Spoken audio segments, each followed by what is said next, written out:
अस्सलाम वालेकुम नाज़रीन, सोच और फिक्र के नए जाविये नए अंदाज प्रोग्राम कुरान और सेहत में आपको खुशामदीद कहते हैं। मैं हूं आपकी होस्ट रुखशंदा बिलाल। नाज़रीन, आज का माशरा बेसकूनी का शिकार है। वो तरह तरह की बीमारियों में घिरा हुआ है। इंसान ज़हनी, जिस्मानी और रूहानी तौर पर एक अजियत में मुब्तला है। अपने मकासद के हसूल के लिए वो हर जायज़ और नाजायज़ हरबे इस्तेमाल करने पर तुला हुआ है।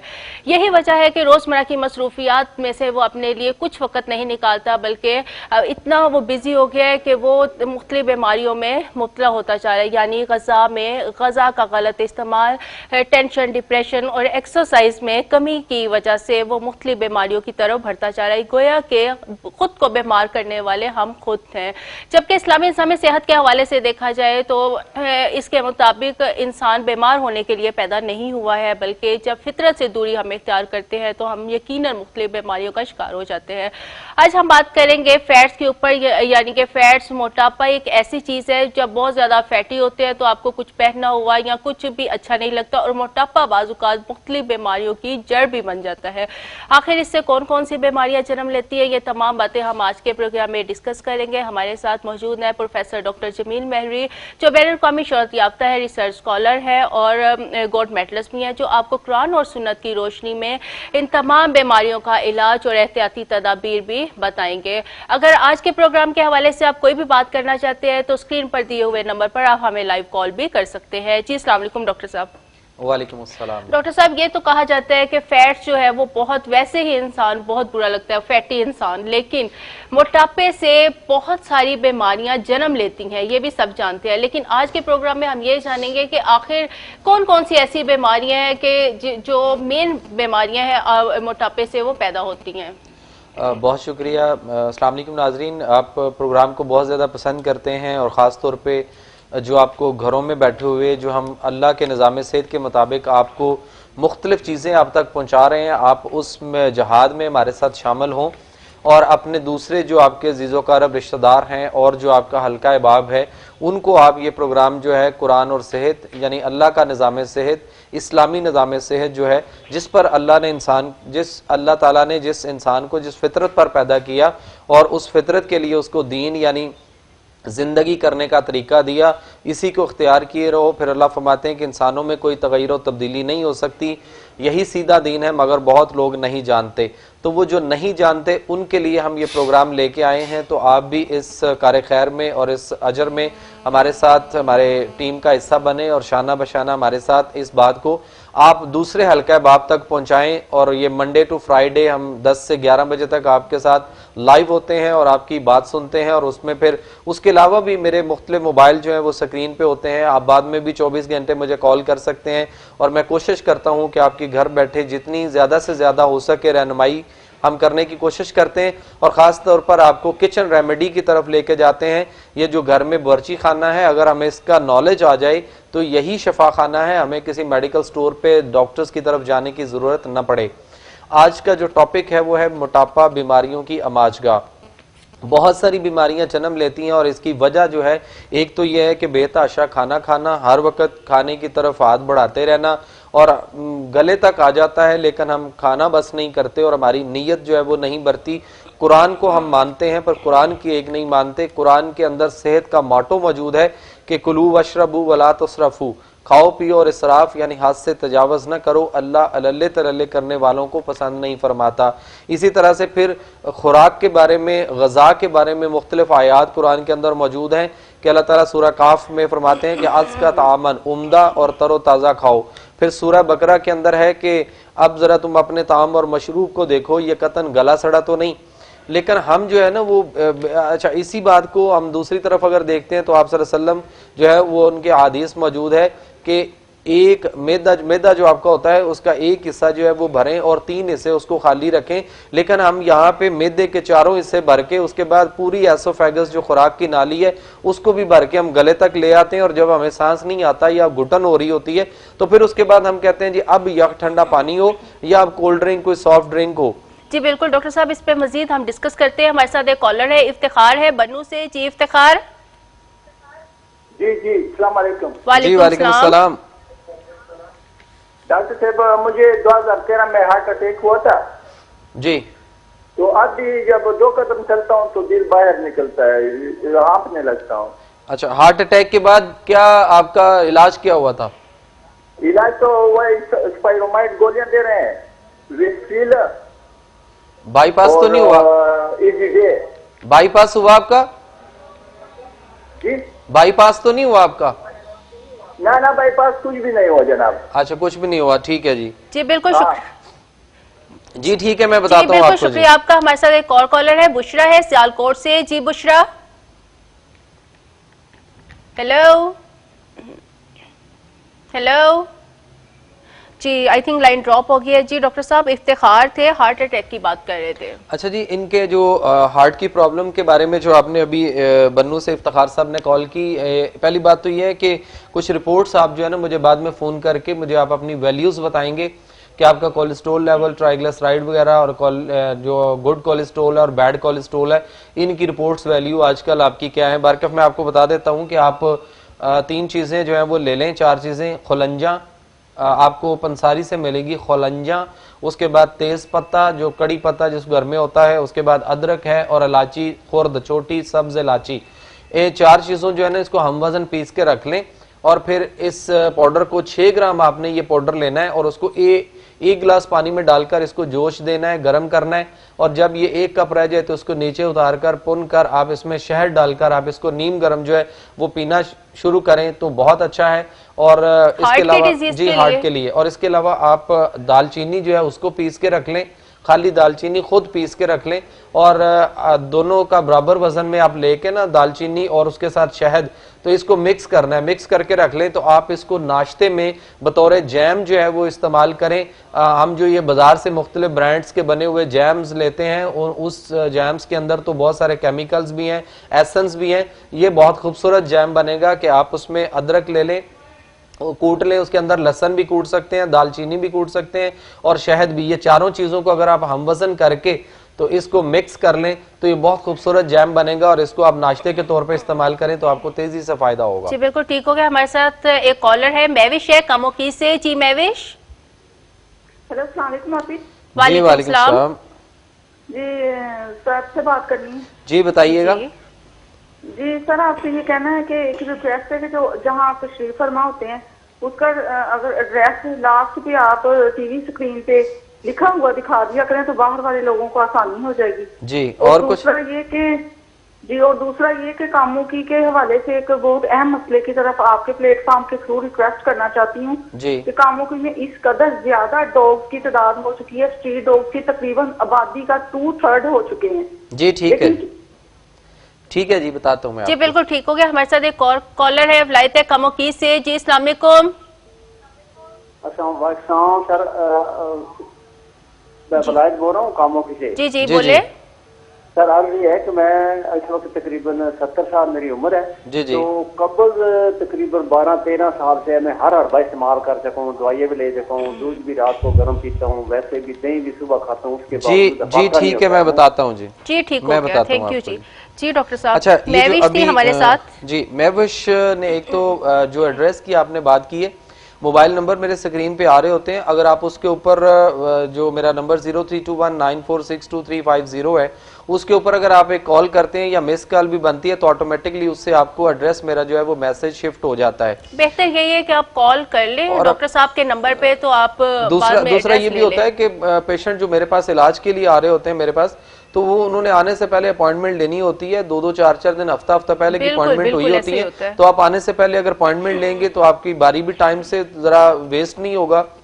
दूसरी बात है कि जब आप अपॉइंटमेंट लेते हैं तो उस वक्त हम आपको एड्रेस भी अपना बता देते होते हैं। जहां तक आपने कुत्ते वगैरह की बहुत ज्यादा तादाद हो गई है और आवारा कुत्ते बहुत ज्यादा कामों की में है, तो उसके लिए हम जो है ना वो रिक्वेस्ट करेंगे, मुतलका अहकामात जो हैं वो उस तक हम पहुंचाने की कोशिश में है कि जो कामों की ज़िली इंतज़ामिया है और वहाँ के जो DCO साहबान हैं या वहाँ पे जो असिस्टेंट कमिश्नर्स हैं उन तक हम ये बात पहुँचा देंगे इंशाअल्लाह ताला। और वज़ीर आला पंजाब से भी दरख्वास्त है कि वो ऐसे आवारा कुत्ते जो अब बहुत ज्यादा तादाद में हो चुके हुए हैं उनके लिए कोई मस्बत इक़दामात करें। जी हमारे साथ एक कॉलर है, अब्दुल्ला है कमोकी से। जी अब्दुल्ला। अस्सलाम वालेकुम। जी वालेकुम सलाम। वालेकुम सलाम। डॉक्टर साहब मेरी ना वाइफ के 4 बच्चे हो रहे हैं ऑपरेशन के साथ, जी।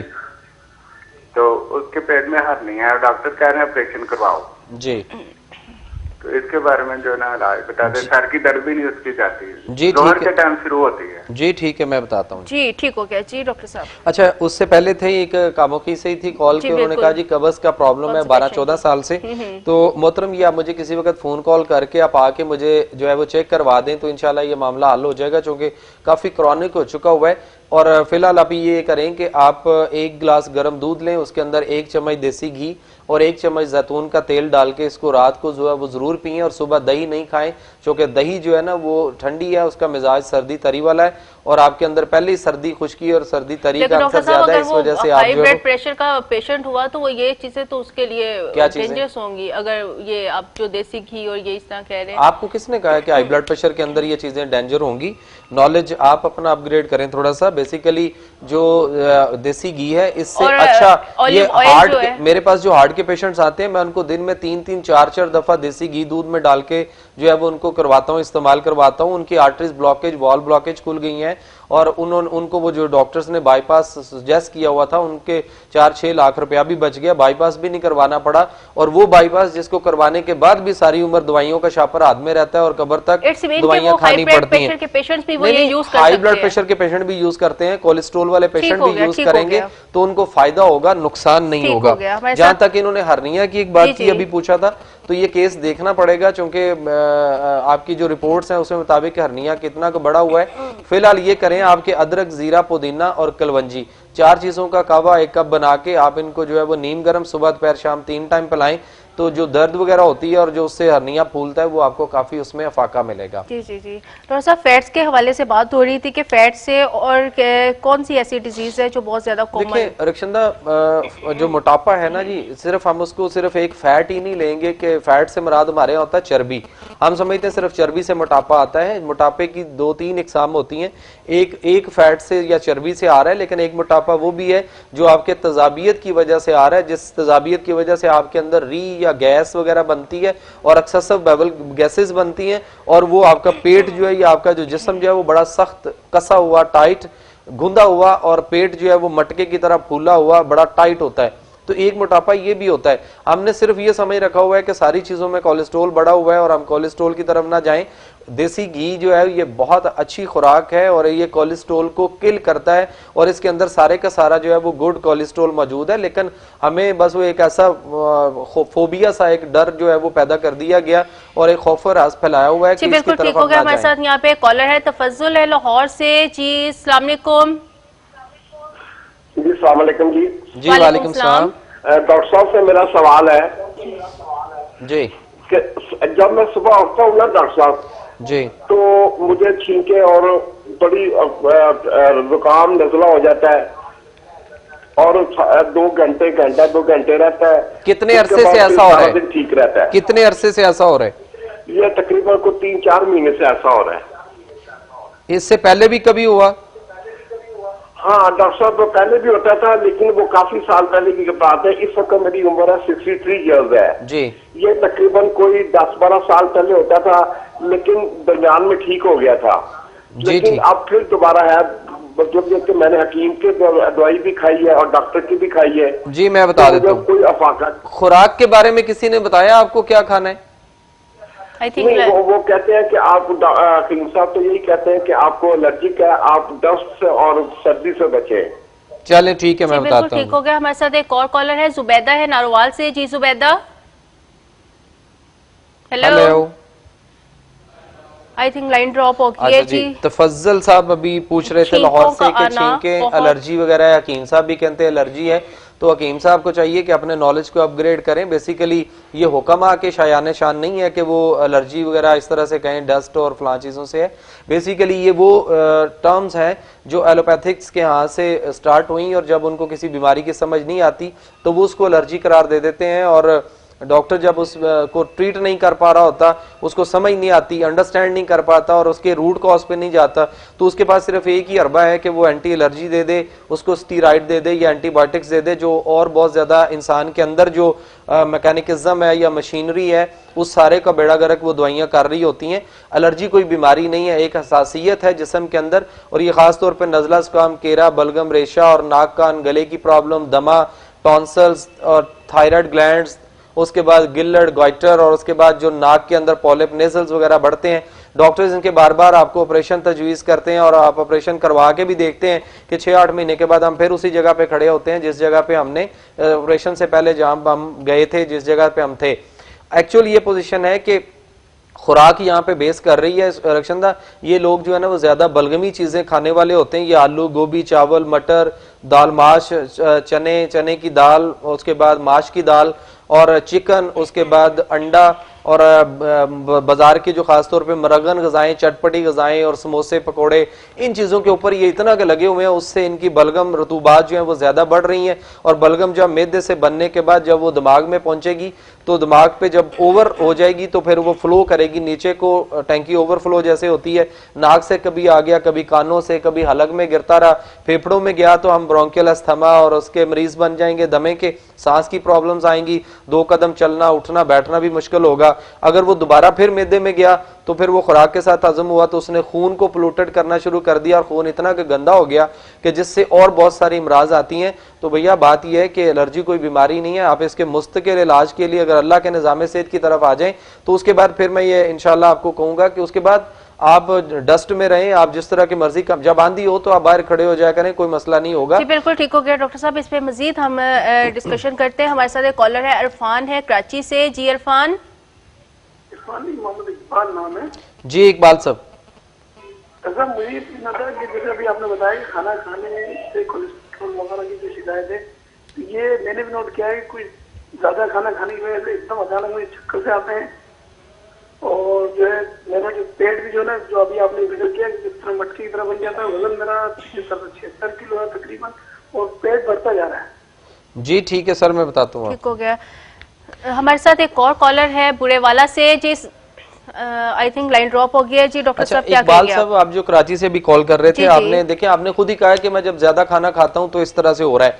तो देखिए, आप कुरान आपके घर में पड़ा हुआ है, अगर उस तक आपकी रसाई नहीं हो रही, वो बात वही आ जाती है जो मैं अक्सर कहता हूं कि मांगते फिरते हैं अगयार से मट्टी के चिराग, अपने खुर्शीद पे फैला दिए साए हमने। तो खुर्शीद से मुराद मेरी कुरान मजीद है, और उस पे हमने उसको बड़ा लपेट के खूबसूरत गलाफ बना के, उसके लिए खूबसूरत रैक्स बना के उसको बड़ी ऊंचाई पे रखा हुआ है। इसको कमर ना हो, हम इससे ज्यादा ऊंचे ना हो, तो ये इसलिए नहीं है, हमें इसके साथ जो है ना वो लज्जत आशनाई करनी है और इससे रहनुमाई लेनी है।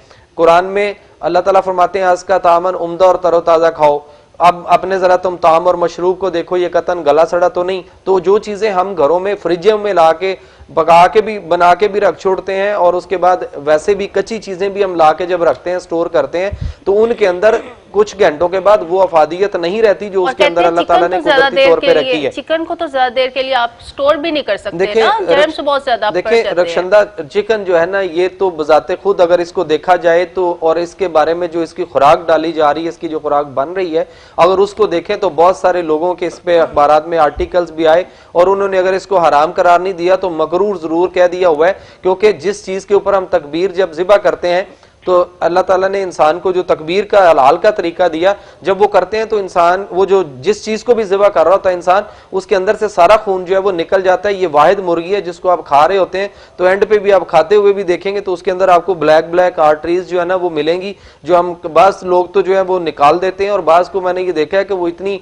बेसब्री से खा रहे होते हैं कि बाद में कोई उठा के ना ले जाए, तो वो जो ब्लड आर्टरीज जिसके अंदर ब्लड रुका हुआ है, गंदा खून, वो उसी तरह से वो उसको खा पी रहे हैं। और ये इस हवाले से भी मकरूह है क्योंकि खून जो है उसको अल्लाह ताला ने कुरान में हराम करार दिया है। जी बिल्कुल ठीक हो गया डॉक्टर साहब। जुबैदा है, इन्होंने हमें दोबारा कॉल की है। जी नारोवाल से हैं। जी जुबैदा। अस्सलाम वालेकुम। वालेकुम अस्सलाम। मेरे ना 2 साल हो गए तो मुसलसल दवाई खाते हुए, वो ना डॉक्टर ने वो गैंठिया बताया है जी, और घुटनों में और हाथों में और इनमें बहुत दर्द होती है, हड्डियों में। जी ठीक है, मैं बताता हूं। ठीक हो गया।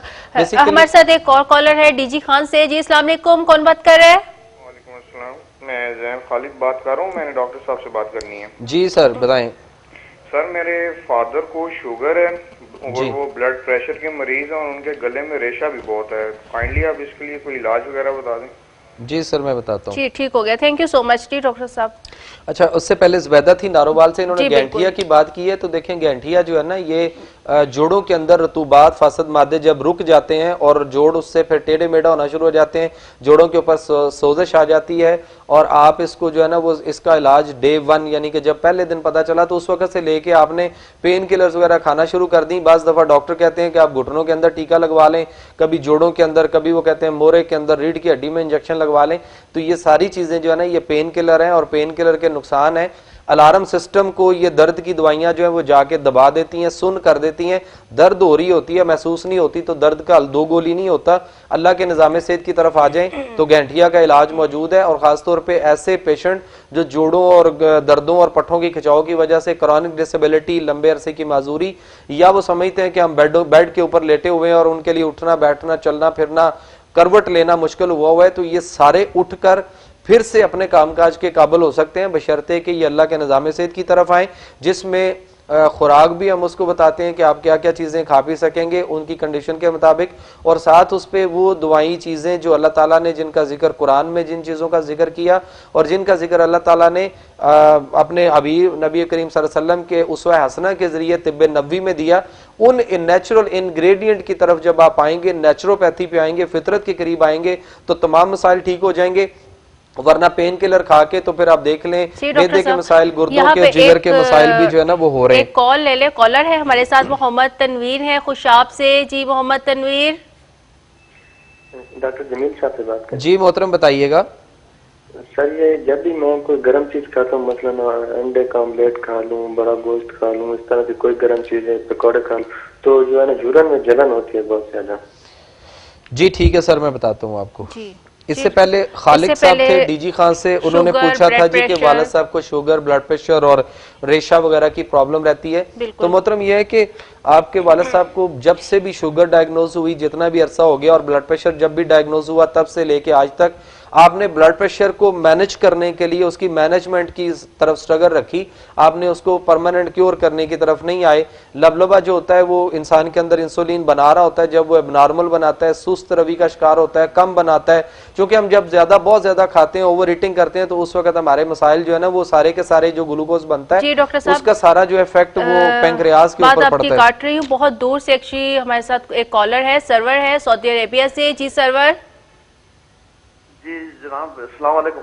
वालेकुम अस्सलाम। जी जी मुझे पेशाब में तकलीफ होती है, छोटे पेशाब में जलन होती है बहुत ज्यादा जी। तो कभी कभी तो रात को 3, 4, 5 बार, 6 बार, 7 बार, कभी ज्यादा भी हो जाती है। तो आपने कोई टेस्ट भी करवा के देखा है? नहीं अभी तक नहीं करवाया। इधर सऊदी अरब में मैं घर में काम कर रहा हूँ, बस मजबूरी से बाहर तो जाता नहीं हूँ, तो सोचा है कि पाकिस्तान में आऊँ तो उधर चेक कराऊं।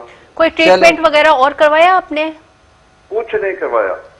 चले ठीक है जी, मैं बताता हूँ। यानी कि हम बैठे बैठे डिजीज को डॉक्टर साहब क्रॉनिक कर लेते, वही आप वाली बात है, जब बीमारी बढ़ जाती है देन आपको होता है कि आप हमें डॉक्टर के पास जाना असल पे ना पहले हम पता क्या करते हैं, हम सोचते हैं अच्छा ये खुद ही हट जाएगी, पता नहीं किस तरह से हुआ है, वो ही जाना है इसने, चले क्या करना है इसने। बिल्कुल ऐसे लेकिन जब वो करते करते हम उसको क्रॉनिक कर लेते हैं, उसके बाद हम फिर सोचते हैं कि अब सेल्फ मेडिकेशन कौन सी होगी, या घर बैठे अब क्या ऐसी चीजें हमें कोई मिल जाए। और जब लोग कॉल करके मुझे कहते हैं ना जी आपको टोटका बताएं, तो मैं कहता हूँ जी मेरे पास कोई टोटका नहीं है। अल्लाह का जो निज़ाम सेहत है उसको अगर आप टोटके समझेंगे तो फिर आपकी अपनी जो है ना वो थिंकिंग हो सकती है। ये एक प्रॉपर तरीका इलाज है जो अल्लाह ने कुरान में दिया, और हम उसको जो अनसाइंटिफिक वे ऑफ ट्रीटमेंट है उसको हम तरीका इलाज समझते हुए उसके गर्विदा हैं और उनकी तरफ हम भागते हैं। और इनको हम टोटकों की जब बात करेंगे तो फिर मैं बहुत मुझे नाला गुजरता है कि अल्लाह का निज़ाम सेहत है, बल्कि कुदरती तरीका इलाज है। इससे पहले ना तनवीर साहब जो है ना वो बात कर रहे थे खुशाब से, तो इन्होंने कहा कि गर्म अंडा या गोश्त वगैरह जब मैं खाता हूं तो मेरे अंदर जो है वो जलन, और असल बेसिकली है या पेशाब में जलन होना ये तजाबियत की एक अलामत है। जब मरीज के अंदर गर्मी खुश्की का अंसर होगा, मैदा खराब हो जाएगा, तजाबियत एसिडिटी बढ़ेगी, और जब वो गुर्दे उसको फिल्टर करेंगे तो जारी बात है वो मसाने में तजाबियत जाएगी, और वहां से जब हम पेशाब करेंगे तो उसको पेशाब में वो खारिज हो रही होगी। इन मरीजों के लिए सबसे बेहतर यह है कि ये अदरक, जीरा, पुदीना और दालचीनी, इन 4 चीज़ों का ये कावा बना के ज़रूर पिएं सुबह दोपहर शाम।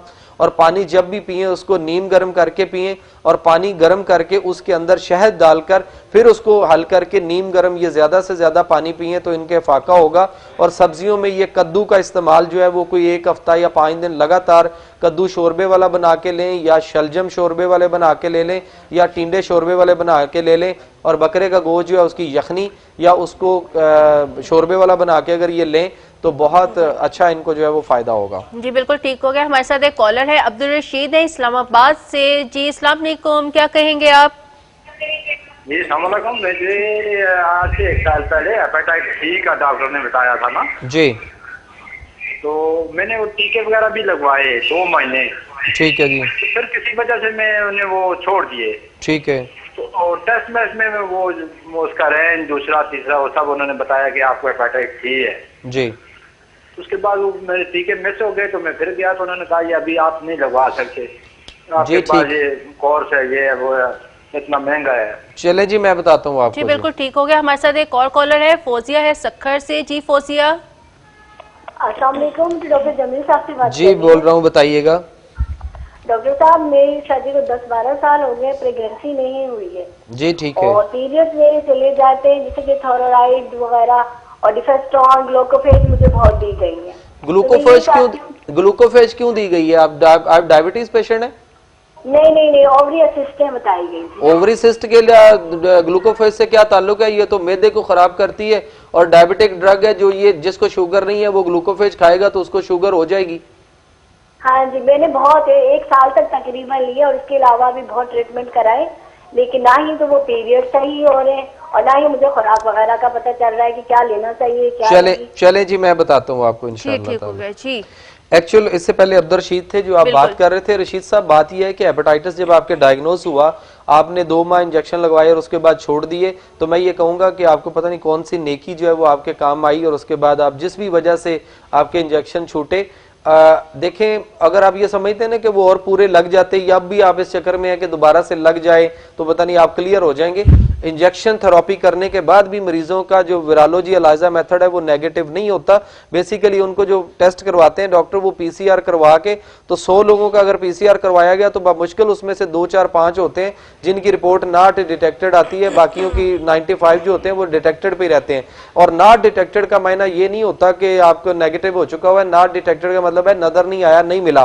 तो बेसिकली विरालोजी एलाइजा मेथड जो है वो नेगेटिव होना चाहिए। जब तक वो पॉजिटिव है उस वक्त तक मरीज जो है ना वो मरीज ही है, और वो ना किसी को खून दे सकता है, ना मेडिकल फिटनेस सर्टिफिकेट मिल सकता है, ना वो बैरून मुल्क सफर कर सकता है। और इसको छोड़े नहीं, इसको ट्रीटमेंट को, ये बेसिकली यही वजह होती है कि जब वो फिर आगे चल के क्रॉनिक होता है तो जिगर सुकड़ता है, पेट में पानी आता है, साइटी हो जाता है, फिर जिगर के कैंसर तक की स्टेजेस जो है वो स्टार्ट हो जाती हैं, तीली का साइज बढ़ जाता है। तो बेहतर यह है कि अल्लाह के निज़ाम सेहत की तरफ आ जाएं। वाहिद अल्लाह का निज़ाम सेहत है जिसमें इंजेक्शन थेरेपी भी नहीं है, फितरत पे मबनी जो चीजें हैं उससे हम ट्रीटमेंट करते हैं। और उसके बाद हमने देखा है कि उनका विरालोजी एलाइजा मेथड जो है वो भी नेगेटिव होता है, और जिसके बाद वो मरीज जो है ना वो वाकई मुस्तकिल ठीक होता है। यहाँ पे हमारे साथ एक कॉलर है, अमजद हुसैन है हवेली लखा से। जी हेलो। अस्सलाम वालेकुम जी। वालेकुम अस्सलाम जनाब। डॉक्टर मैं हवेली लखा से अमजद हुसैन बोल रहा हूँ जी। मुझे मर्दाना कमजोरी है, मुझे इसके बारे में अच्छा ठीक है जी मैं बता देता हूँ जी। हमारे साथ एक और कॉलर है, अब्दुल्ला है मुल्तान से। जी अब्दुल्ला। हेलो जी जी बोले साहब। हाँ जी, डॉक्टर साहब से पूछना था कि एक तो पेट में गैस वगैरह भर जाती है जी, और उसके अलावा खौफ रहता है बहुत ज्यादा ना, हाथों में पसीने आना। आपने रात को खाने में क्या खाया था ये बताइएगा? रात को खाने में मैंने चिकन खाया था। बहुत अच्छी बात है। तो फिर गैस कैसे भैया खत्म होगी? या चिकन छोड़ना पड़ेगा या फिर आपको दुनिया छोड़नी पड़ जाएगी? ये बात है आपके सही नहीं, ये तकरीबन 8-10 साल से ये मसला चल रहा है। तो यही वजह है ना, आप चिकन लेते हैं, आप उसके बाद चावल लेते होंगे, आप आलू गोभी मटर लेते हैं, चने की दाल लेते हैं, सफेद चने लेते हैं, दाल माश लेते हैं, कद्दू, टिंडे, घिया तोरी, मूली, गाजर, शलजम, पेठा, कद्दू क्यों नहीं खाते? ये भी अल्लाह ने आपके लिए पैदा किया हुआ है। सारी खुराक मतवाजन करें ना, मतलब जब हम बैलेंस नहीं रखेंगे तो फिर जाहिर बात है मैदे में तजाबियत, गैस, अल्सर और इस तरह के आगे एक्सेसिव बबल गैसेज, और इसी से आगे फिर एच पेलोरी होता है जो पॉजिटिव हो जाता है। और आप जो लग रहे हैं ना कि अब आप कह रहे हैं कि मुझे खौफ होता है और मुझे डर लगना शुरू हो गया है, तो आप एच पेलोरी एक टेस्ट होता है वो करवाएं और उसके बाद फिर मुझे फोन करके बताइएगा कि इसकी रिपोर्ट क्या आई।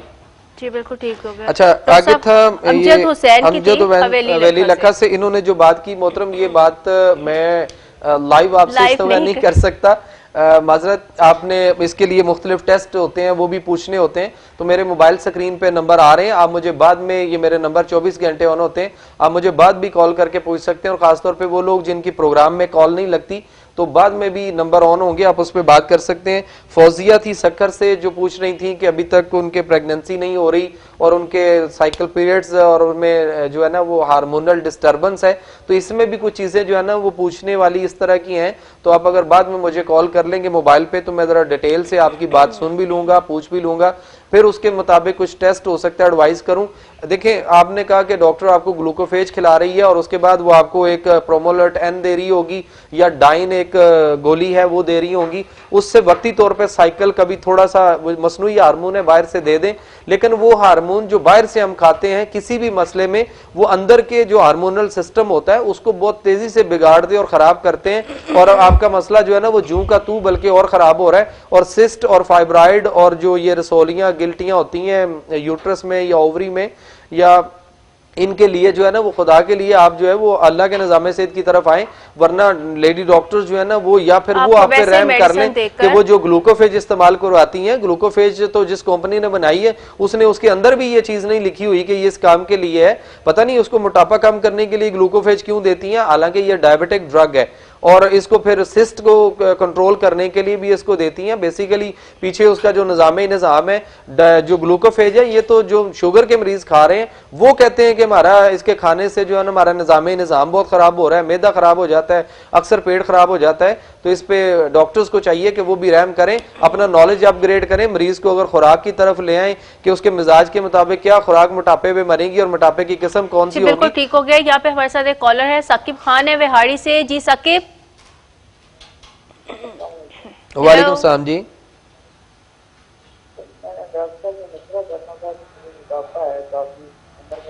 थोड़ा सा ऊंचा बोलिएगा जी, आपकी आवाज बहुत स्लो आ रही है। हेलो जी, ऊंचा बोले, क्या मसला है? मैंने आपसे मसला कर रहा था, मोटापा है, काफी उम्र 20 साल है। मोटापा है? हाँ जी, और उम्र मेरी 20 साल है और वजन 115 केजी है सर। वजन कितना है? 115 केजी। 115 किलो है। ठीक है जी, बताता हूँ आपको। बिल्कुल ठीक हो गया। हमारे साथ एक और कॉलर है, अरफाना है चकवाल से। जी अरफाना। जी, मेरे फोरहेड में ब्लड सर्कुलेशन बहुत कम है, रात को सही तरीके से नींद नहीं आती, एक आंख खोल जाए फिर दोबारा आंख नहीं लगती, हालांकि मैं वॉक भी बहुत रेगुलर करती हूँ। कोई टेस्ट वगैरह हुए आपके? कोई बॉडी में नॉर्मेलिटी है? कुछ भी नहीं है, सारी टेस्ट माशाल्लाह ठीक है मेरे। अच्छा, कोई किसी किस्म की कोई दवाई खा रही हो आप? नहीं, कुछ नहीं, कभी कभार कोई मल्टीविटामिन ले ली या कैल्शियम की ले ली, बस इससे ऊपर कुछ नहीं। अच्छा जी, तो नींद कब से नहीं आ रही?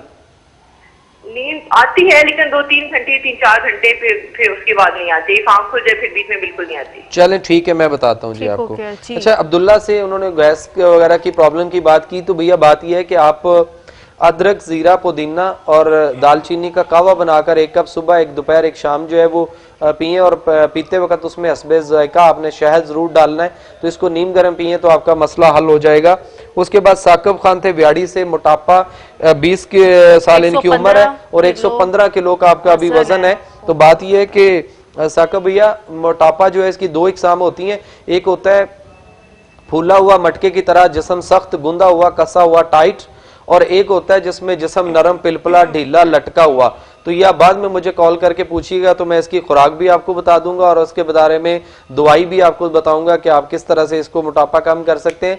1 महीने के अंदर अक्षंदा पेशेंट अगर प्रॉपर ग़िज़ा और दवाइयों को तवज्जो दे तो 15 से 20 किलो वजन उनका जो है वो कम हो सकता है, और ये वो कम होगा जो बाद में बढ़ेगा नहीं अगर मरीज अपनी आदत और उन चीजों को बाद में मतवाजन और अगर बैलेंस कर ले तो। की मदद से हम एक महीने में जो आप कह रहे हैं वजन कंट्रोल जी खुराक और उसके साथ ना अल्लाह ताला ने जिन चीजों का जिक्र जड़ी बूटियों का किया उनसे हम दवाई भी साथ बनाते हैं, उसको पेशेंट को दवाई भी देते हैं और उसके साथ जब खुराक देते हैं तो खुराक और दवाई दोनों 50-50% रोल प्ले अदा करती हैं, दोनों को मरीज लेके चले। और ये वो चीजें नेचुरल इंग्रेडिएंट है जो अल्लाह ने कुदरती तौर पर पैदा किए हुए हैं, जो फितरत पर मबनी है, इंसान भी जिस फितरत पर है अगर उस पे हम आ जाएंगे, उसके करीब आ जाएंगे तो मसाइल क्लियर हो जाएंगे। वरना हमने ये देखा है कि लोग जो है ना वो कर रहे होते हैं डाइटिंग, खवातीन बहुत ज्यादा, लड़कियां बहुत ज्यादा डाइटिंग कर रही होती हैं, खासतौर पे जिनके वो शादी होने के करीब पहुंची हुई होती हैं तो उन्होंने साल पहले ही डाइटिंग शुरू कर दी है। तो वो जब आप जब छोड़ेंगे तो आपका 5-7 किलो कम हो जाएगा, लेकिन जैसे ही आप खाना पीना रेगुलर करेंगी तो उस वक्त जो है ना वो फिर आपका मोटापा अगर 5 किलो वजन कम हुआ था तो 10 किलो बढ़ चुका होता है। बिल्कुल ठीक हो गया। उसको देखना यहाँ पे हमारे साथ एक कॉलर है मिसिस वकार है इस्लामाबाद से। जी अस्सलाम वालेकुम। वालेकुम सलाम डॉक्टर साहब। जी मैंने आपसे अपने बेटे के लिए पूछना था जी कि उसकी उम्र 23 साल है और उसके गर्म चीजें जो भी जरा सा भी खाता है तो माथे पे उसके दाने निकल आते हैं फौरन ही। मसलन क्या चीजें खिलाते हैं वो ज्यादा? आप घर में सब्जियां 2-3 बताएं जो पकती हैं वो बतानी सिर्फ। सब्जियां हमारे यहाँ तकरीबन पकती हैं लेकिन बेटा नहीं वो खाता है वो चीजें। अच्छा चले। दालों में कौन सी दालें वो खाता है? दालें वो सब तरह की खा लेता है। ज्यादा कौन सी? मूंग मसर हो, चने की दाल हो, सफेद चने हो, सुर्ख लोबिया वो सब खा ले। जी ठीक है। और गोश्त में कौन सा गोश्त खाता है वो?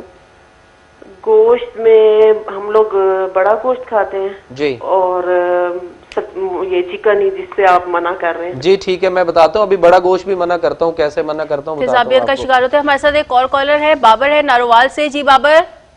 जी अस्सलाम वालेकुम। वालेकुम सलाम। जी जी डॉक्टर साहब, मेरा मसला ये है कि मेरे ना हार्ट प्रॉब्लम है जी, तो पीआईसी वालों ने ये कोई स्टंट वगैरह कोई इस तरह की कोई चीज होती है वो उन्होंने कहा कि वो डलें। मुझे सीढ़ियां चढ़ने में कोई प्रॉब्लम नहीं, भागने में किसी किस्म का कोई प्रॉब्लम नहीं है। ठीक है जी। सांस वगैरह किसी किस्म का नहीं है। ठीक है सर, बताता हूँ आपको मैं। जी ठीक हो गया जी। अच्छा, इससे पहले जो वो पूछ रही थी ना बच्चे के लिए, जी बिल्कुल, उनका देखें आपके बच्चे की अपनी खुराक गलत है तो फिर जारी बात है उसमें अल्लाह का तो कोई कसूर नहीं। अल्लाह ने सारी चीज़ें दी हुई हैं। आपका बच्चा अगर सब्जियां नहीं खाता तो आपने उनको सब्जियों की आदत खुद नहीं डाली, आप उसको सब्जियां खिलाएं तो बेहतरी की तरफ आ जाएंगे। वरना अगर यही मसाइल चलते रहे तो केस आगे चल के जिगर के बहुत सारी जिगर की अमराज भी हो सकती हैं, गुर्दों की अमराज भी हो सकती हैं, मोटापा भी आ सकता है, कोलेस्ट्रॉल और हार्ट प्रॉब्लम भी हो सकती है, ब्लड प्रेशर भी हो सकता है। तो अभी बहुत छोटी उम्र है, इसको अभी से सब्जियों की तरफ लेकर आएं।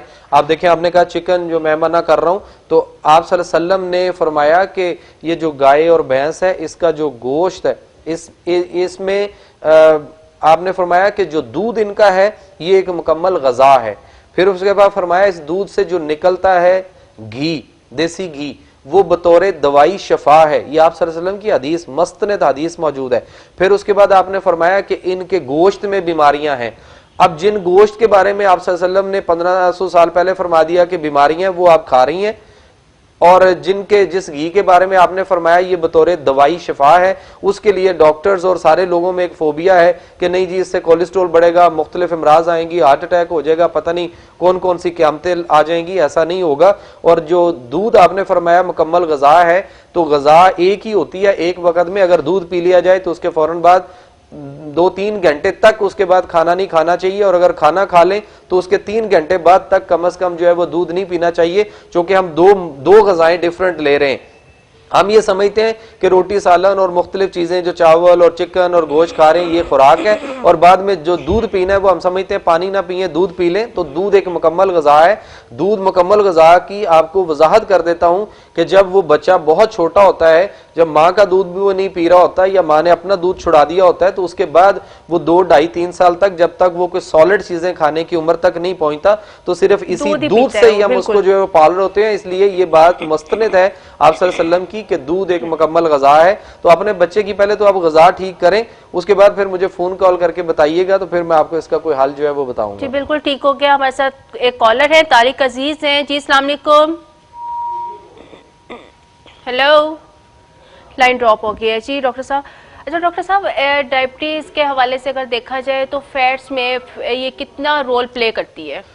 देखिए फैट जो होती है ना जिस्म के अंदर जब एक्स्ट्रा रुकेगी तो उस वक्त जो जिगर है उसका एक कुदरती ऑटोमेटिक वर्किंग है जिगर की कि वो फिर खाई हुई खुराक को भी ग्लूकोज में कन्वर्ट करता है। उसके अलावा वो आपके एनापास टिश्यूज को, मसल्स को और कोलेस्ट्रोल को भी ग्लूकोज में कन्वर्ट करने की सलाहियत रखता है। जब मैदे में खुराक नहीं होगी तो वो आपकी चर्बी को भी तहलील करके, आपके एनापास टिश्यूज को भी, आपके मसल्स को भी वो तहलील करके, यही वजह है कि आपने ये भी देखें कि रक्षंदा बहुत सारे शुगर के पेशेंट ऐसे हैं जिनका वजन तेजी से कम होता चला जाता है। तेजी से मैंने बहुत लोग ऐसे देखे हैं। उसकी वजह ये होती है कि उनके जो शुगर में जिगर की ऑटोमेटिक वर्किंग है, वो जिगर जब खुराक उसको नहीं मैदे में मिलती तो उस वक्त वो फिर एनापास टिश्यूज को, मसल्स को, कोलेस्ट्रोल को भी वो तहलील करके ग्लूकोज में कन्वर्ट कर रहा होता है, जिसकी वजह से उनका वजन भी कम हो रहा होता है। और इसके लिए एक ही बात है कि शुगर को मैनेजमेंट करने के लिए भी अगर आप अल्लाह के निज़ाम सेहत की तरफ आ जाएं तो वहां भी मैनेजमेंट भी तरीका पड़ा है। वहां भी अल्लाह ताला ने ऐसी जड़ी बूटियों और ऐसी चीजों का जिक्र किया है जिनसे दवाइयां बनाई जाएं। तो कम से कम हलाल के जराए से तो है ना, हराम के जराए से जब या तो ये कहें कि हलाल के जराए से हमारे पास अगर कुछ ना हो तो फिर हम कह सकते हैं कि हम हराम के जराए की तरफ जाएं, जिसके लिए अल्लाह ताला ने कुरान में भी ममानियत फरमाई और आप सल्लल्लाहु अलैहि वसल्लम ने भी फरमाया कि हलाल से जो है वो शफा आएगी और हराम जो है उनके जराए से शफा नहीं आ सकती। तो जो 1500 साल पहले आका अलैहिस्सलाम ने फरमा दिया पैगम्बरे आज़म आखिर ने, वो हो नहीं सकता कि वो बात कभी जो है वो इधर की उधर हो जाए। तो हमें हलाल जराए से आना पड़ेगा। शुगर को कंट्रोल करने के लिए भी हलाल जराए में मैनेजमेंट मौजूद है और अगर हम लबलबे के इलाज की तरफ आ जाएं तो उसको मुस्तकिल ठीक कर लें तो फिर हम मुस्तकिल ठीक हो जाएंगे, जिसके बाद दवाई और प्रेस की जरूरत नहीं रहेगी। यहाँ पे एक कॉलर है, नजमा है नारोवाल से। जी नजमा, हेलो जी। हमारे साथ एक और कॉलर है, सफिया है इस्लामाबाद से। जी सफिया। अस्सलाम वालेकुम। जी वालेकुम अस्सलाम।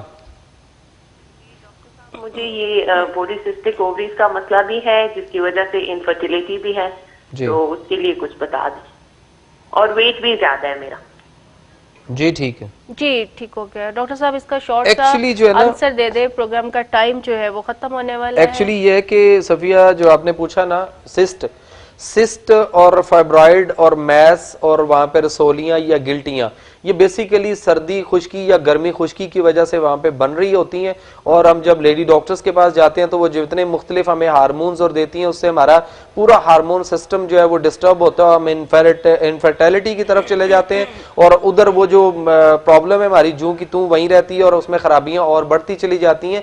हालांकि ऐसा नहीं है। सिस्ट जो है उसका इलाज भी कुरान और सुन्ना की रोशनी में जो है वो मौजूद है और उसके बाद उससे ऐसी जड़ी बूटियां भी हैं जिनसे मैंने लॉट ऑफ पेशेंट्स की सिस्ट, फाइब्रॉइड, रसोलियां, गिल्टियों का इलाज भी करके देखा और अल्लाह ताला ने उनको न सिर्फ शिफा दी बल्कि आज उनके बहुत सारे ऐसे लोग प्रोग्राम देख रहे होते हैं मेरा प्रोग्राम, तो वो कहते हैं उनको उनके घरों में वो बच्चे आज उनकी गोदों में खेल रहे हैं, वो उनको तैयार करके स्कूल भेजते हैं। तो इनफर्टिलिटी जो है वो असल पे हमने सिर्फ अंग्रेजी तरीका इलाज को चूज किए रखते हैं और उसमें जितनी हम दवाइयां खासतौर पे गायनी से रिलेटेड खा रहे होते हैं, ये खाने से अगर हमारे साइकिल पीरियड वक्ती तौर पे थोड़े बहुत नॉर्मल हो भी जाएं कभी कभार, तो दूसरी साइड पे हम बहुत ज्यादा मोटापा और फैटी होने की तरफ आ रहे होते हैं। तो ये अच्छी बात नहीं है। उस तरीका इलाज की तरफ आए जो फितरत पर मबनी है, ताकि आप फितरी तरीका के मुताबिक फितरत पे आए। और फैट्स के हवाले से कोई डाइट चार्ट देना चाहे तो फैट्स के हवाले से जो डाइट चार्ट है ना जी, खास तौर पे ये जो री हवा गैस वाला जो मोटापा जिसमें हमने बताया ना जिस्म कसा हुआ सख्त टाइट होता है। क्योंकि हमारे प्रोग्राम का टाइम खत्म होने वाला है, डाइट चार्ट के हवाले से हम इस पे कल जरूर बात करेंगे। खैर, thank you so much doctor साहब आपका। जी नाज़रीन, आपने हमारा प्रोग्राम देखा, उम्मीद है आपको बहुत पसंद आया होगा। अपने लिए रोजमर्रा की रूटीन लाइफ में से अपने लिए थोड़ा सा वक्त जरूर निकालें, बेशक वो आपकी एक्सरसाइज की सूरत में हो या किसी खेल की सूरत में हो, ताकि आपके माइंड और बॉडी को रिलैक्स कर सके। अगर आप डॉक्टर साहब से मजीद कोई बात करना चाहते हो तो आप उन्हें 03219462 पर कॉल कर सकते हैं। इंशाल्लाह कल आपसे दोबारा फिर मुलाकात होगी। अल्लाह हाफिज।